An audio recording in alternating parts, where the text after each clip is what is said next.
আমি এই হাইকোর্টে দীর্ঘ আজ থেকে প্রায় 5 থেকে 4 মাসের অধিক এই হাইকোর্টে আমার একটা ব্যবসায়িক পার্টনার 14 কোটি টাকা আত্মসাৎ করে দেয়।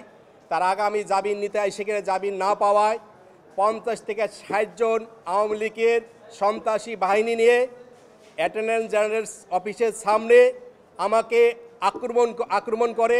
আমি একটা আইনজীবীর অফিসে আশ্রয় নেই।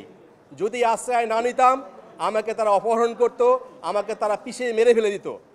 এবং এইটা অনেক টেলিভিশন, অনেক মিডিয়া এবং বিভিন্ন পত্রিকায় আসছে, আপনারা অনেকে অবগত আছেন।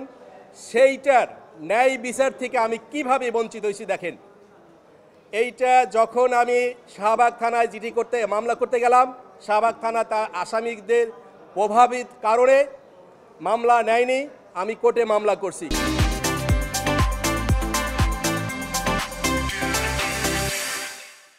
কোর্ট তদন্ত দিল, 1 মাসের ভিতরে সিআইডি তদন্ত রিপোর্ট কোর্টে জমা দিতে হবে। দীর্ঘ 4 মাসের অধিক হওয়ার পরে সিআইডি কী করলো, সেটাকে ফাইনাল রিপোর্ট দিল। আমি যখন সিআইডি অফিসে গেছি, আইও আমাকে একটা ফাইনাল রিপোর্টের কাগজ ধরাই দিয়েছে, আর আমার কাছে মাপ চাচ্ছে, ক্ষমা চাচ্ছে। আইও নিজে কয় আমি এটা পারি না ভাই, আমার উপর থেকে প্রেশার ছিল। কে প্রেশার ছিল? এসপি আনিসুর রহমান, এএসপি সালাউদ্দিন, আর উপরের চিফস লিডার কে ছিল মোহাম্মদ আলী। এবং সেই কল রেকর্ড আমার কাছে আছে, রেকর্ড আপনাদেরকে আমি দিতে পারবো।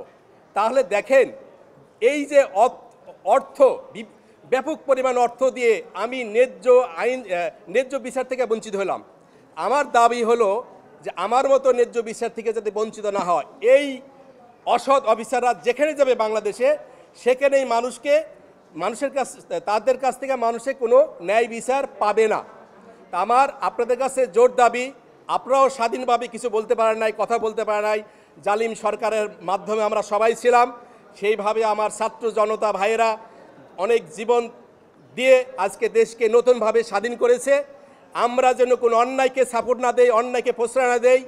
এই আনিসুর রহমান এসপি যেখানেই যাবে, সেখানেই তো এরকম অসৎ ঘটনা ঘটাবে। আজকে জানেন যে এই হাইকোর্টের মতো জায়গা, আসামি কত বড় জঘন্য খারাপ হইতে পারে। হাইকোর্ট থেকে আসামি আগামী জামিন বাতিল হওয়ার পরেও আবার হাইকোর্ট জামিন বাতিল করছে। ওই একই দিনে বিজয় 17 কোর্টে বিচারপতি জাকির হোসেন আসামিকে জামিন বাতিল করে নির্দেশ দিল যে আসামিদেরকে অ্যারেস্ট করা হবে। ওই সময় আপনার সাবেক আইনমন্ত্রী কামরুল সাহেব সে হিউজভাবে সুপারিশ করার পরে আসামিদেরকে কি বলল, জামিন বাতিল করে নিম্ন কোর্টে হাজির হওয়ার জন্য বলে 7 দিন সময় দিল। সেই মামলাকে হাইকোর্ট দেখেন জামিন বাতিল করলো। সিএনএফ কি করলো, জজ কোর্টের সিএনএম কি করলো, সেখানে আমরা যাই না ব্যাপক টাকার, কারণ আমার তো টাকা আত্মসাৎ করছে ভাই 14 কোটি টাকা, আমার পিছনে 5 কোটি টাকা খরচ করে মামলা থেকে নেহেই পাই যায়, তাও তাদের 9 কোটি টাকা সেভ হবে। আমার টাকা আমার পিছনে তারা খরচ করতেছে।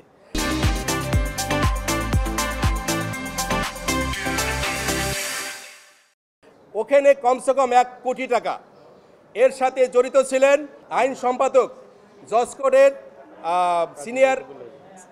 সিনিয়র অ্যাডভোকেট কাজী মজিবুর হিরো সাহেব। তার প্রভাবিত কারণে এবং সিএনএ জড়িত হয়ে সেটাকে আসামিদেরকে জামিন প্রদান করে।